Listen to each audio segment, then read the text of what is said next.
going to ask Mike while we have a minute here what he thought of the CPI print today. They're missing the shelter part. Housing costs are going up, but you're saying they may be going up at a lower rate? They are going up at a lower rate. I am Jessica Dill. I'm the president of the Atlanta Economics Club. And I would like to start by welcoming back all of our longtime attendees. As I sorted through the attendees list, it was great to see so many familiar names, especially several past presidents. If we were in person, I would have you raise your hand. We're not in person, so I won't have you do that, but it's great to see you guys online. We miss the networking and look forward to when we're all back in the office and can resume our in-person programming. Also, a special welcome to all of those who are joining us for the very first time. There are several folks with new names, new affiliations on our registration list. We're really glad to have you, and we hope you'll consider coming back again in the future. And then also, I'd like to give a quick thank you again to our corporate members, which are Cox Automotive, the Atlanta Regional Commission, the Federal Reserve Bank of Atlanta, and Georgia Power. Their continued support helps us cover our overhead and allows us to do virtual programming. So thank you so much. So today's event has been a long time in the making. We actually started planning for this in the summer of 2019. The Atlanta Economics Club Program Committee decided that we wanted to broaden our roster of speakers beyond academic and business economists and include more business leaders. We felt very fortunate to have so many large and influential companies in our backyard in Atlanta, and we wanted to tap some of the expertise and insights of the leadership of those companies to better understand current industry trends and the contribution of those industries to the overall performance of the economy. We initially booked this event for those of you that have been with us for a while back in April 2020, but by mid-March we had made the decision. We saw the writing on the wall. We decided to go ahead and postpone. And fortunately, or unfortunately, the conversation is no less timely now than it was and would have been in April. We're very happy to have with us today Elie Maalouf, CEO of IHG's Americas, and Shah, CEO of Noble Investment Group. We're also very fortunate to have with us Debby Cannon to moderate the conversation with Elie and Mitt. Debby is the director of the School of Hospitality in the Robinson College of Business at Georgia State University. She's been on the GSU faculty for over 27 years, and she's been director of the school since 2001. Prior to joining GSU, Debby worked with the Ritz-Carlton Hotel Company and Hyatt Hotels in both property and corporate level positions. She has published in many academic journals, and she was the founding executive editor of the Journal of Applied Hospitality Management. And she currently serves on numerous editorial boards of hospitality research journals. In addition to being active on the research side of things, Debby has maintained her ties to practice. She serves on the executive committee and board of directors for the Atlanta Convention and Visitors Bureau, as well as the boards of Georgia Hotel and Lodging Association and the Georgia Restaurant Association. She's also a member of the International Society of Hospitality Consultants.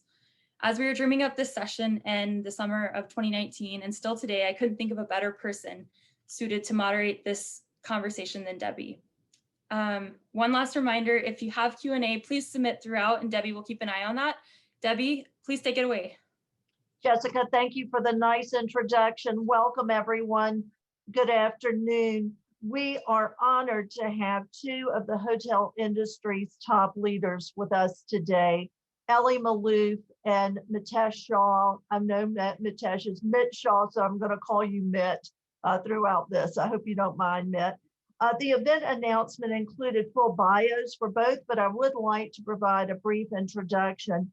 Elie Maalouf is Chief Executive Officer of the American region of Intercontinental Hotels Group, known as IHG. This is the largest region of IHG with nearly 6,000 hotels and resorts, spanning the US, Canada, Mexico, Central and South America, and the Caribbean. He also serves as an executive director on the IHG board.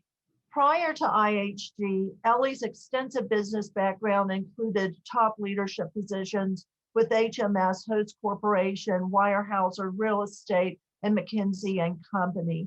He is active in organizations that support and promote the travel and hospitality industries, serving as a member of the American Hotel and Lodging Association Board Executive Committee, the U.S. Travel Association CEO Roundtable, and previously he served as an appointee to the Investment Advisory Council of the U.S. Department of Commerce. A few added facts about IHG. IHG includes a broad portfolio of 16 hotel brands, Intercontinental Hotels and Resorts, Kimpton Hotels and Resorts, Hotel Indigo, Holiday Inn Hotels and Resorts, Holiday Inn Express, and many more. In total, equating to about 890,000 rooms in 100 countries. Approximately 400,000 people work across IHG's hotels and corporate offices globally. Ms. Shah is founder and chief executive officer of Noble Investment Group. MIT provides overall strategic guidance for the Noble organization and heads its investment committee. He has been profiled in Newsweek magazine as one of the most influential South Asians in the United States, named as Atlanta's most prominent leaders by Atlanta Magazine and the Atlanta Business Chronicle, and is one of the 21st century's most influential hospitality industry leaders, selected by both Lodging Hospitality Magazine and Lodging Magazine. MIT serves on the advisory boards with Marriott International, Hyatt Hotels Corporation, and Liberty Defense Systems. He is also a member of the Industry Real Estate and Finance Advisory Council of the American Hotel and Lodging Association. About Noble Investment Group, just a few lines about Noble. For 28 years, Noble has specialized in making value-add income investments in upscale hotels affiliated with Marriott, Hyatt, Hilton, and IHG. Through its private equity real estate funds, Noble has invested more than $4 billion in communities throughout the United States, creating thousands of jobs. Gentlemen, thank you for being here, making time from your busy schedules to join us.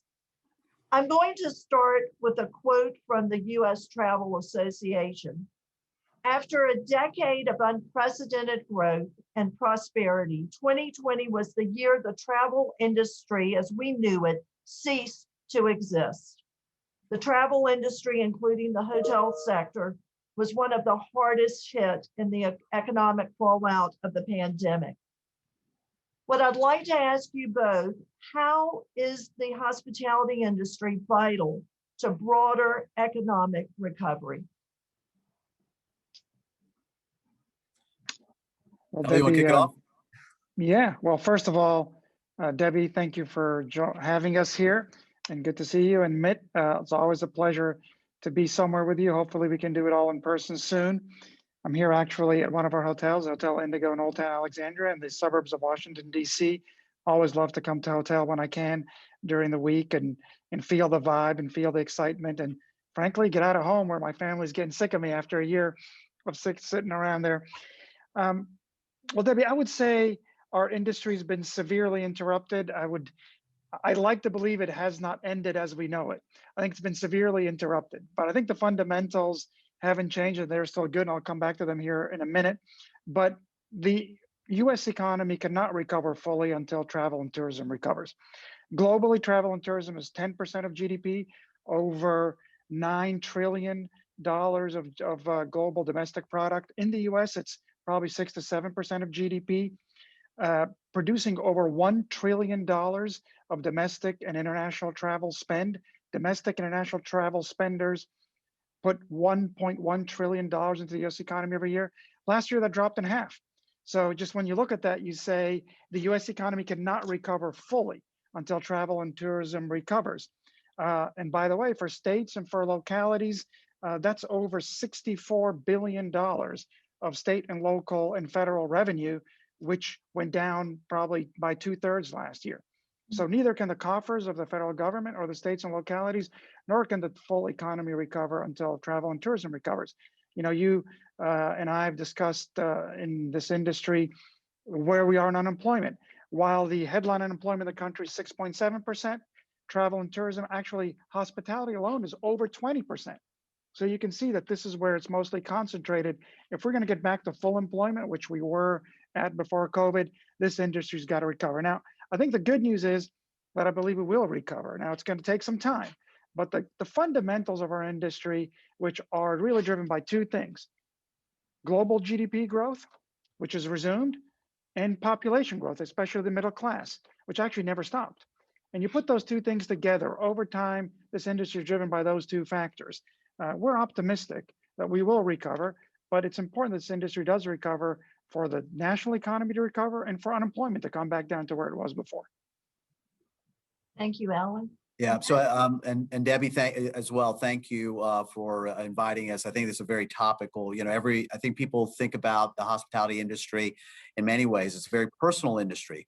People like to travel, get and go to new places. We were in an experience economy prior to this terrible pandemic that we all found ourselves in. But that leisure travel has remained in many ways very strong as a testament to people's just desire to get away with their families and to go travel on leisure. It's the business transient and the conventions and the conferences that we all wonder about. And for many that, you know, remain shelter in place and think about, gosh, you know, how do we re-enter our workforce, and how do we travel again, and how will it look different? These are all normal conversations that you know, we've had across a number of periods of great crises. You know, I think most of us, you know, remember immediately after the incredible tragedy of 9/11, how safe could we feel getting on an airplane again?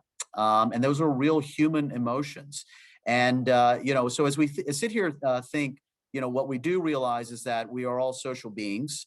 We gravitate towards being with one another. I think in every one of these Zoom panels, you know, we say what Elie said, which is like, it's so nice to see your face. I cannot wait till we're in the same room together again, where it's safe and that's appropriate to do. So we will get there. I think what we all recognize is that the amount of vaccines that are being delivered daily and that magic number of over 1 million helps lead us to a place whereby, you know, sometime early third quarter, we could be where the U.S. population, you know, has enough vaccinated, enough that have had it, and the young population to where we're talking really about herd immunity in an important way.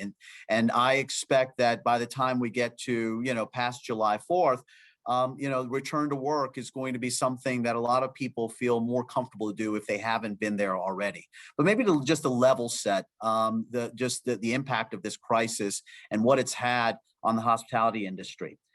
After the tragedy of 9/11, RevPAR fell 10% at its trough, revenue per available room, and it took 44 months to recover. Now, there's a very, you know, 30-year connectivity and correlation between United States revenue per available room and GDP. You know, so that's you know, important to think about, you know, what that impact of 9/11 meant in terms of a shock. In the GFC, RevPAR fell 18% at its trough and took 62 months to recover back to October of 2007 levels. We expect that 2020 RevPAR, when the books get closed on December, will have declined just shy of 50%.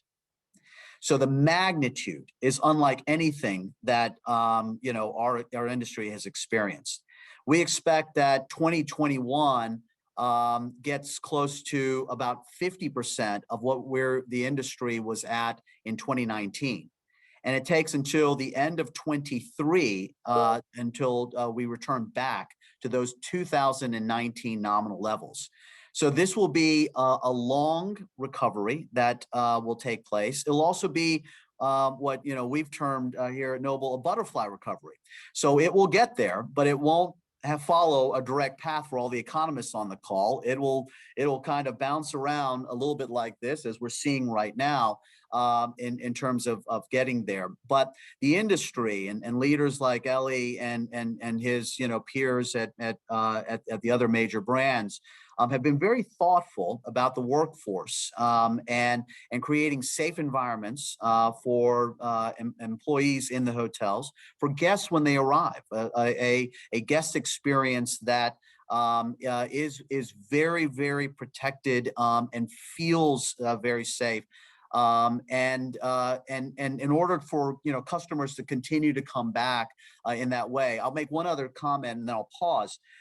You know, the hotel industry has been a leader in safety and health and well-being. I remember back even in 2003 when SARS was something that we were very concerned about. The kind of chemicals that we were using in our hotels as guidelines by Intercontinental Hotels groups and others were really there in place to provide a safe and clean environment for guests. Those are the same chemicals being used today as we think about protecting the guest experience in our hotels. So when there is this combination of immunizations, combination of return back to work, and people leaving their shelter in place in more of a normative fashion, they will find a much safer environment in hotels than they will in any other kind of lodging class. Matt, thank you. Let's talk about that safety and cleanliness issue. We know in each and every survey that's done, safety and cleanliness is at the top of the list of the public's concerns as they venture out from their homes wherever they're going, and certainly travel would be at the top of that list. How has the pandemic changed our industries, the hotel industry's cleanliness standards, and some of our operational techniques? Well, I'll jump in here, Debbie. First, people do want to travel. I mean, we just concluded a survey of over 6,000 adults across the US, the UK, and Australia, and it's clear from the statistics that people have not lost their desire to travel. They just lost their freedom to travel for about a year, and they're craving to get back on it. In fact, and it's not just leisure, and Mitt's right, leisure has been actually resilient and fairly strong throughout this whole pandemic. But even business travelers, surprisingly, 50% or more business travelers not only said they needed to travel, but said they actually missed travel. They missed those things that they complained about all those days and nights, but they actually missed them. So it just shows us that there's a desire to get back out there. Now, as people are coming back out there, we're making absolutely sure that they feel safe and clean and protected. And we started this right at the beginning of the pandemic. In fact, really, as Mitt said, as an industry, we provided safe and clean places for decades. I mean, our IHG Wave clean procedures were developed over 6 years ago in consultation with industry leaders like Ecolab and Diversey, following CDC guidelines way back then. But of course, as COVID-19 hit, we took it to another level, working with partners like the Cleveland Clinic to add, the sanitizer stations, to add the plexiglass, to add the masking requirements, which were popular, but maybe not so popular with some travelers, but to enforce them, no mask, no room. To add hospital grade disinfectants in public areas, not just in the rooms where we're using them already, and to bring all sorts of sanitization guidelines to F&B, to gym facilities, to meeting facilities, all because we know that that first trip back when you come after having been prohibited from doing it for several months, that's really going to form an impression for you. It's really going to form a great impression, and we want that to be a great impression so you feel safe and comfortable and come back to our hotels, come back to Mitt's hotels. So I think not just as a company, but as an industry, and many of the protocols we agreed to together at the HLA as an industry, because we knew that this was sort of like airline safety. This has to be an industry movement. It can't be just one hotel brand do it this way, another hotel brand do it that way, because you stay across brands. We wanted the whole industry to be understood and believed to be safe, and it is. Look, I'd say a hotel is really designed, except for the the meeting rooms and the restaurants. It's like a hospital without the medical equipment. You get your own room, get your own bathroom, you check in, you check out. Today you do it contactless, and then you have your own safe space. So really, it's a safe place to travel to. And as people come back, we feel that's not going to be a concern. I think the concern right now are the restrictions and people waiting to be vaccinated, as Mitt said. We're starting to have questions roll in from the audience, which is wonderful. And several of them really target what you both mentioned. We know that the American public expects to travel for leisure purposes, but the forecast for business and group travel is down 85% compared to pre-COVID numbers. We have several questions about when will the conventions come back and the trade shows, and how are we going to gather that corporate business? And of course, a comment from Bill Gates was heard by many throughout the nation, and in which he said that probably 50% of business travel will disappear post-COVID, and that over 30% of days in the office will go away in the pandemic's aftermath.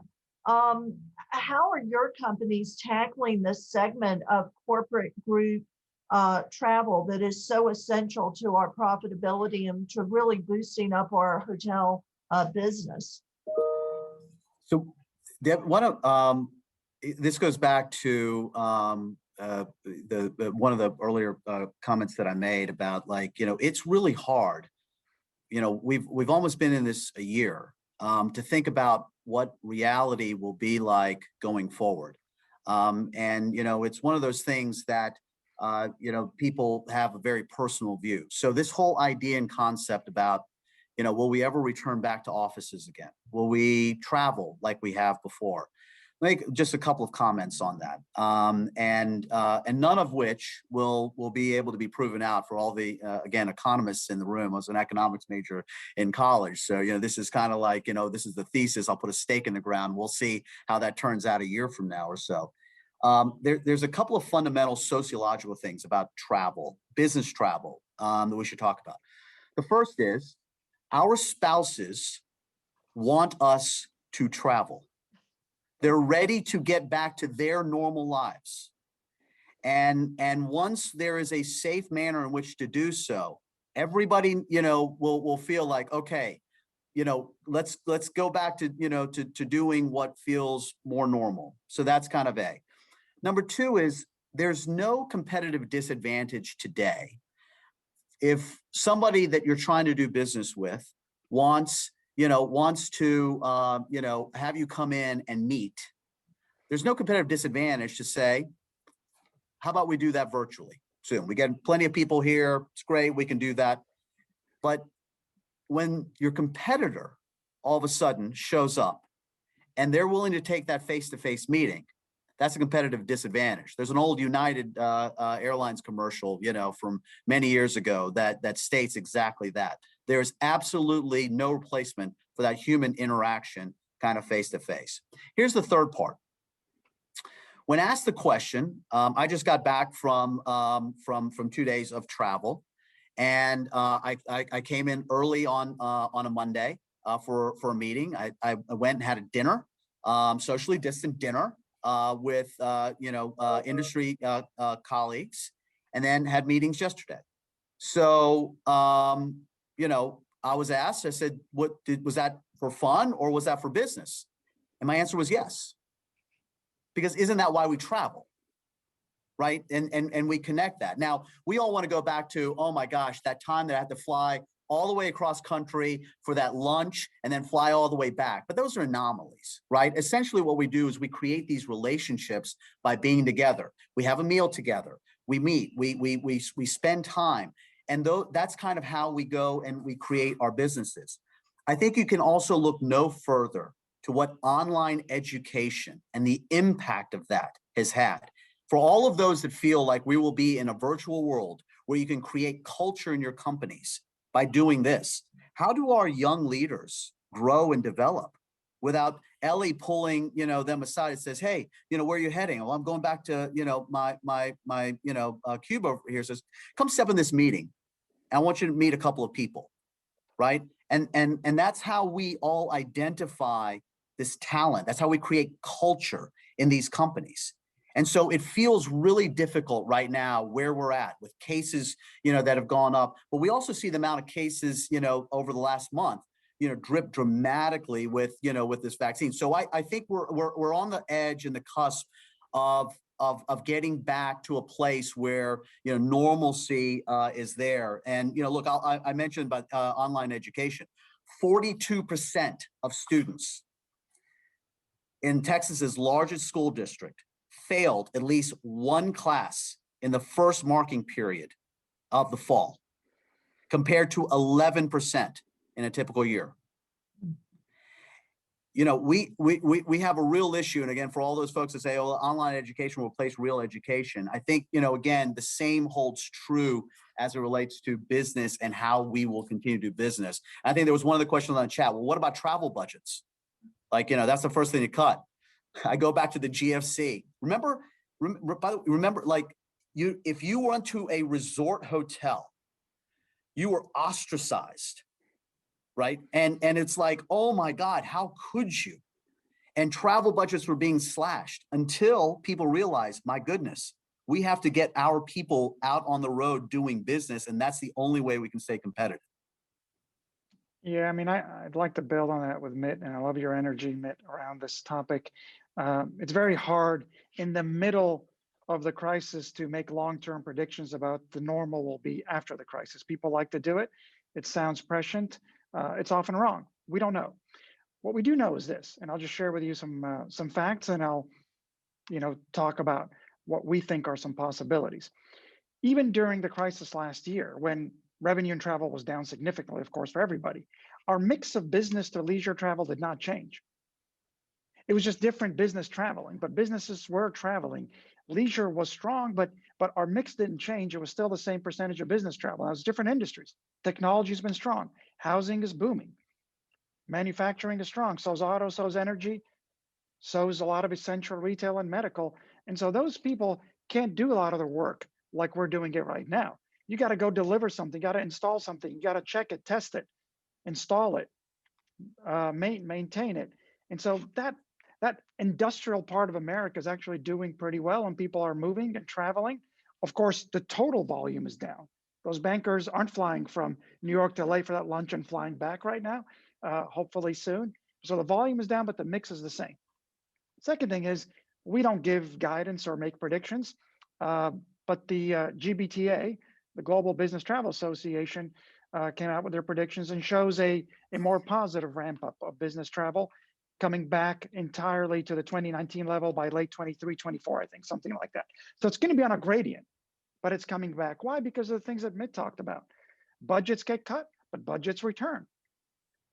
People want to grow their businesses. If you start losing deals because you were on a Zoom call, you're going to tell people to go out and make it happen live.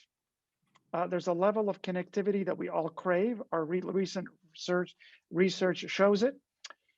And then the concept is that virtual and in person are a zero-sum game. Well, let's not be so sure about that. I will tell you, before COVID, I used only one virtual platform and I wasn't very good at it. Now I use 6 and I'm still not very good at 6, but I'm using more. So post-COVID, I'll probably do a few more virtual calls and meetings, but that may actually free me up to make my in-person travel for the higher value meetings. So we may actually not substitute one for the other. We may use our virtual calls for more, say, transactional, short-term, immediate things, create more engagement like that, and use our travel dollars and budget and time for the higher value revenue generating business trips, and still just do the same amount, but we've shifted the mix. So the idea that virtual will substitute in person still has to be proven. I think it may actually expand the pie of the engagements and interactions that we're having, just like email has not substituted our personal interactions, it's just increased them. Great analogy, great comparison. Let's move to the construction and development side of the hotel industry. The hotel development pipeline has slowed. Projects under construction are generally continuing, but new hotel development is experiencing feasibility and financing challenges. You are both active in this area. What's been your experience this past year? What do you expect for the future? Well, new development is a function of developers having capital in which to build hotels. And it very rarely is about, what does, the trajectory of long-term RevPAR look like? I always like to say, if you hand a developer money and the capability and a brand to go build a hotel, they will go build a hotel. And that certainly has held true. But, long-term supply average is 2%. Elie and I have had a lot of these conversations. And, I think, we've got too many brands in our industry.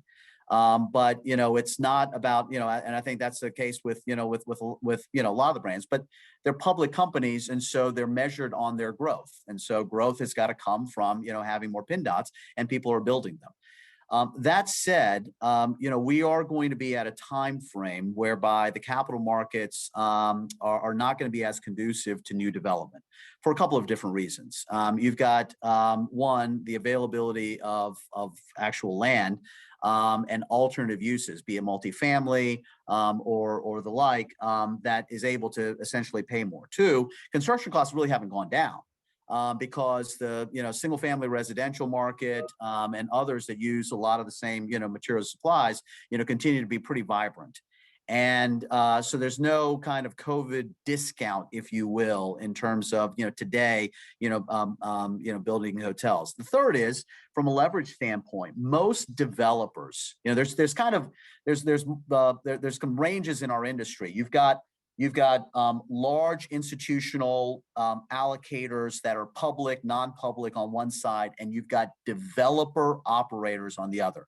So Elie's entire franchise community is kind of a mix of that, but predominantly 80% of the industry is owned by these developer operators. 58,000 hotels in the United States, and 80% of them kind of fall in that group. So they need essentially 3-to-1 leverage in which to, 75% in which to go build a hotel. That doesn't exist today. And I'm not sure when that exists. So the combination of all those factors, will make it very difficult to put shovels in the ground for most developers. Now, there are going to be some anomalies, right? But so I think what you're going to see is a much more muted supply growth over the next couple of years.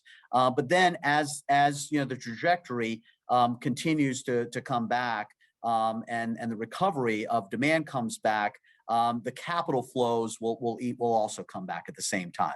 But I do think a couple things will happen. As demand continues to recover, it's going to come against very muted supply growth. And in some cases, you'll have negative supply in some markets, right? With hotels being converted to workforce housing, leaving, being scraped and alternative uses and the like.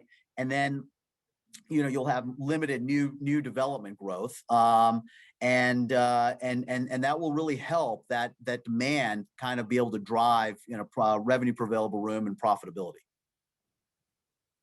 Thank you. A couple of observations there, and first, I'm sure that when Mitt was saying that there are too many brands in the industry, he was talking about our competitors' brands.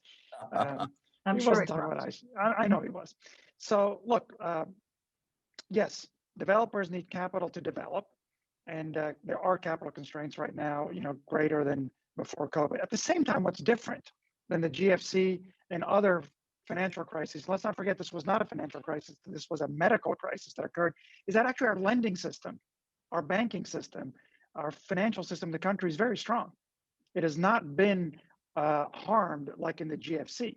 This is not a situation where lenders or banks are not in good shape. Now, many owners, of course, are struggling out there, and we have to acknowledge it. And many of them are focused right now on operating and managing their current portfolio, not on the next hotel.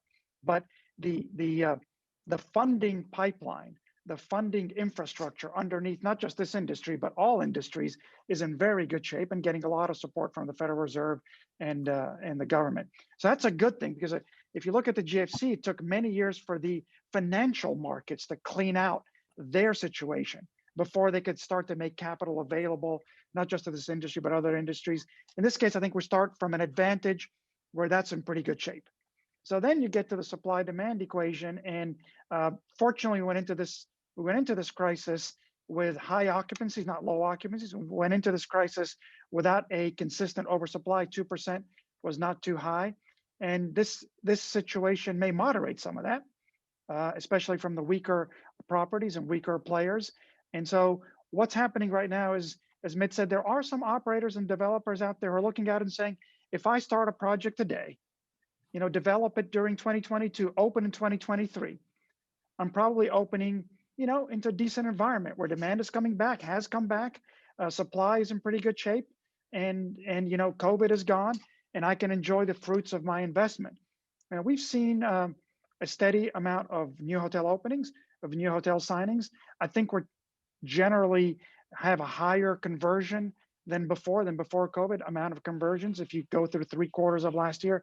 And so what's happening there is you see demand shifting from unbranded or weaker brands to stronger brand systems, because brand systems have global sales forces, have stronger reservation platforms, strong loyalty plans. And in a weaker demand environment, you see some operators and developers saying, well, I'd rather shift to a stronger system.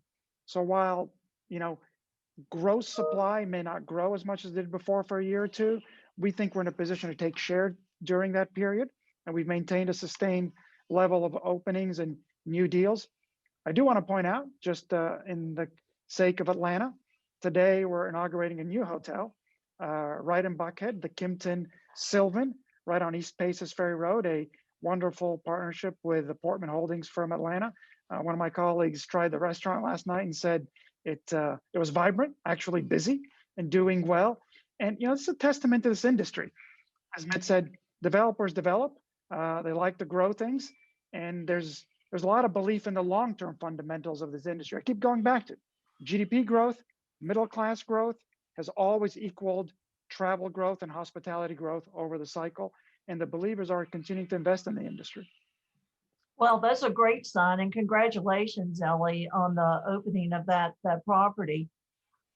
Tied with the development side, Elie, and this I'm going to address to you, but I know that you know this space very well. With more than 90% of the IHG branded hotels operating under franchise agreements in the United States, I would expect that there have been some changes to that model in terms of franchisor relationships. Has it changed over the past year in terms of what is going on between those two entities? Well, Debbie, I'd say that first, I want to make a point about the franchise model. It is really one of the key strengths of this industry and many industries in this country. And it's one that has brought a path of prosperity to so many people in this country. And it doesn't get quite recognized by a lot of the consumers and travelers because they see a brand, they think it's the brand. They don't quite understand the power of the franchise system and of this industry underneath it. It allows companies like ours to grow, companies like MITS to grow, but so many Americans, new and legacy to this country, to grow prosperity for them and for their families. And it's a powerful force in the country. I would say that, COVID was clearly a test, but it strengthened our relationships with our franchisees. In the end, if I look at how we emerge from it, what do you get from a strong brand family like ourselves and those of our competitors, frankly, that Mitt mentioned earlier? We don't own or operate the hotel in many cases when it's a franchisee, but not only were we bringing the power of our systems to you, but you look in a situation like last year, how quickly we moved as brand companies to bring you the cleanliness and safety solutions that are certified by entities like the Cleveland Clinic so that you can welcome guests safely. How quickly we moved to change operating procedures. At ISG, we reduced 100 brand standards and paused all sorts of expenses on food and beverage and on housekeeping just so you could lower your costs. We actually temporarily reduced many of our fees. And more importantly, again, the power of the industry coming together. We worked at all levels of government to bring forward relief. And if you count the hundreds of billions of dollars, I think it's $300 to $400 billion, maybe more, of PPP loans and other small business loans that are made available to small business owners, especially our franchisees, to help them through this period. That can only happen when you're working together as a franchisor and franchisee, and when you have a strong franchisor entity and resilient franchisees. So I don't think that it's fundamentally changed. I think it's been tested. It's come out stronger. Now, we're still not through this. So we keep looking to what can we do to make sure that our franchisees coming out of this can return not just to stability, but also to prosperity. But we're still going through it. And I think we're coming out of it stronger together. Right. Thank you. Yeah. So, Elie and I, tend to, we do this a fair amount and we go a little bit back and forth. So let me maybe to provide a little bit of an alternate view. Just going back to the industry, 58,000 hotels, thousands of owners, thousands. Elie, how in your Intercontinental Hotel Group Owners Association, how many, just North America, how many owners in that group? We have over 2,000 owners in our entire system in the Americas. So now you multiply that, right? And there's some cross-pollination like us between Intercontinental, Marriott, Hyatt. So you see the fragmented nature of this group, and you see these great American dream stories about local developer entrepreneurs, that build these great hotels in these markets. And so all the things Elie said is right. Elie and his colleagues at the various different brands, were immediately responsive, guest safety protocols, employees protocols, elimination of unnecessary standards, reduction in fees and those things to kind of work together to get through last year. As I said, 50% RevPAR decline last year compared to 18% during the GFC. The magnitude. This industry never worried. And during the GFC, it was about how do you make debt service? It wasn't how do you make payroll. Like this was all about how do you make payroll in 2020. So significant issues. Let me go back to maybe an example of a single investment that an owner, a developer, operator would have. Let's call it a 200-room hotel that they bought or built for $40 million, $200,000 a room. They put $30 million of debt on it. Assume that's 5% interest only. That's being conservative. And they have $10 million of equity that they syndicated from friends and family and the like. So $40 million investment. In 2019, say they opened it and at the end of 2017, early 2018. So their second year of operation, 2019, they ran 75% occupancy at $150. That'd be about typical. Somewhere circa $8.5–9 million of revenue, and somewhere around $3 million of NOI. These are pretty efficient, efficient boxes. Debt service on that $30 million was $1.5 million a year. So they made $1.5 million of profit on that $10 million equity, right? It's pretty good return, cash on cash return. In 2020, it is likely that hotel ran 40% occupancy at $100.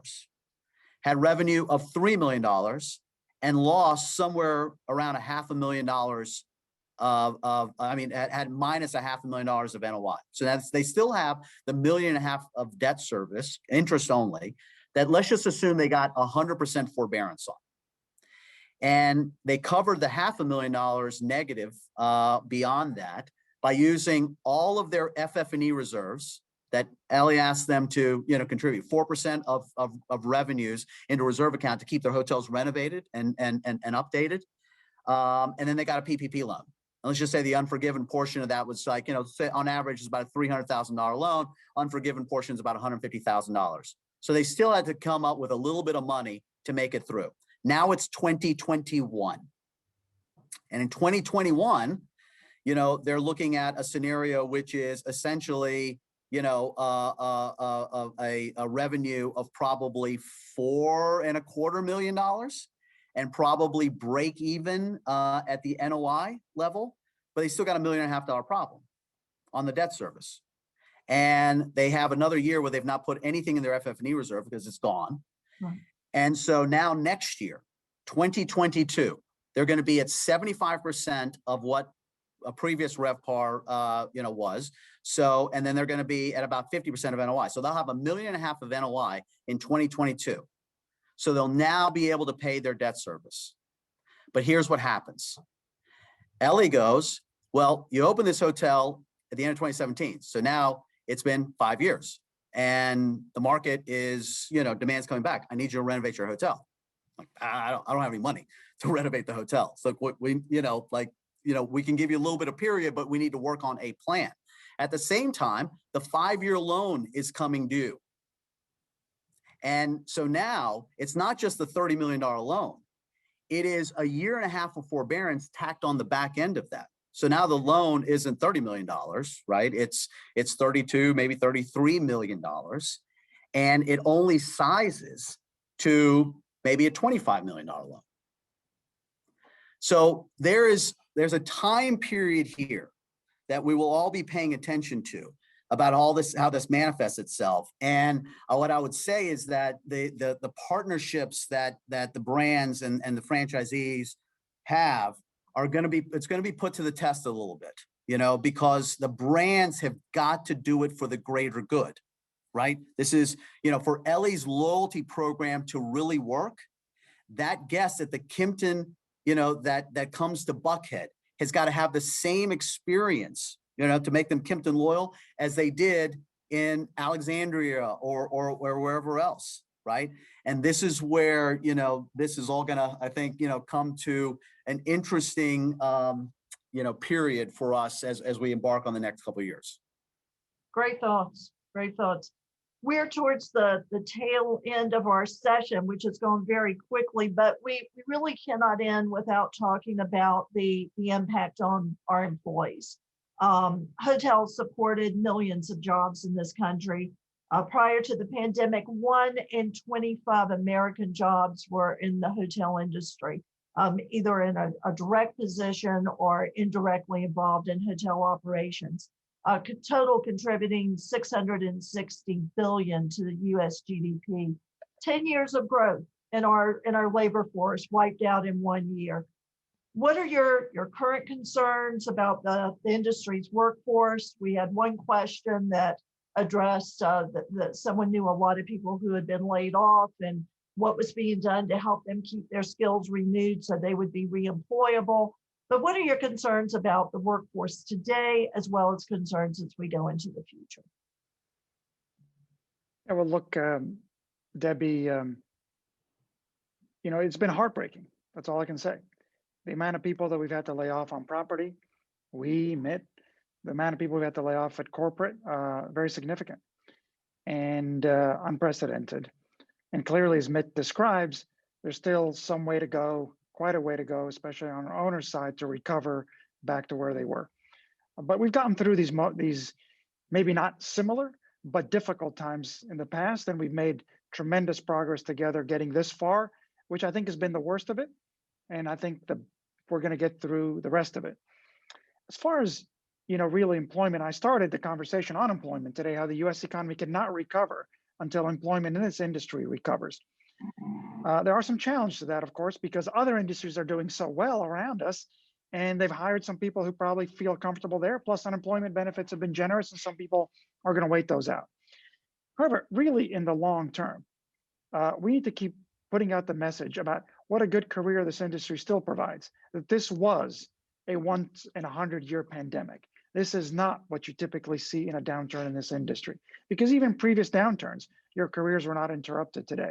So let me share with you a few statistics, because there's so many economists on this call, including apparently Mitt. The average career salary of Americans,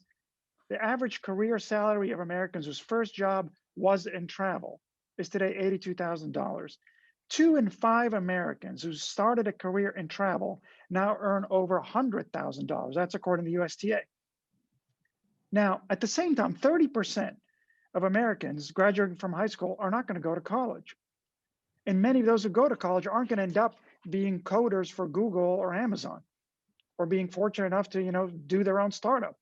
There have to be career paths for other people in this country that either don't go to college or don't become, high-tech gurus or startup leaders. And this industry has always provided these career paths and will continue to do so. You can actually start so often in this industry, earn your college education while working in a hotel, build your career through corporate, and build a stable and successful career, and probably see the world while you're doing it, which is not, something to be discounted. And then when you overlay on the fact, and I keep going back to it, how strong the long-term fundamentals and how uninterrupted those were. Our industry's progress was interrupted last year, but the strong long-term fundamentals, with the middle class expected to grow by 2 billion over the next 20 years, by 2 billion, and the upper class by 500 million. And you compound that with steady GDP growth, travel will resume and continue, will create more opportunities in hospitality. And if I were speaking to hospitality students, I'd continue to encourage them, and I encourage those who thought about leaving to come back. Elie, we have a lot of students in the audience, so I'm glad to hear your endorsement of this career path. That's great. Mitt, anything to add? No, Elie really said it well. We don't operate any of our hotels. We have firms like Elie, like IHG, and others operate for us. And so, as he described, these decisions were heartbreaking at the hotel level. I will say, that, you know, the teams that were at the hotels that we own, and all of our hotels remained open. These are some incredible leaders, very courageous, that showed up every day in the face of, you know, a tremendous crisis, fighting to keep, you know, their other members of their team, you know, gainfully employed. And there's something when you go through a crisis like this, arm in arm, you know, as a village, that really does help define who you are and give you the courage to go and look forward into a new day. And so I find it very, very, you know, therapeutic in many ways to spend time with these leaders and to talk about, you know, as things do find a way towards recovery, how they're going to be better situated and personally and professionally to be, you know, able to accomplish, you know, all the things that they've, you know, wanted to set aside to accomplish as a team. And so I think it's a good testament to the human spirit, right? You know, sometimes out of this, you know, enormous crisis comes an opportunity to see things differently. I know that we all think about that on a personal level, times that we spent with our families and, you know, coming into, you know, to our office and seeing, you know, seeing people and how much we miss that. And I think that, as Elie said, it's a real testament to our industry. Great.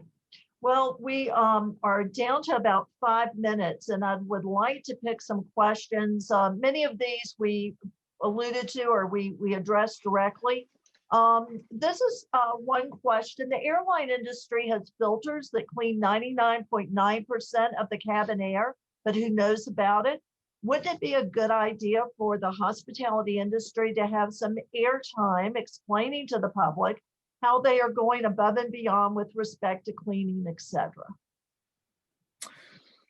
Well, Elie, I'm going to let you answer this, but I will say this.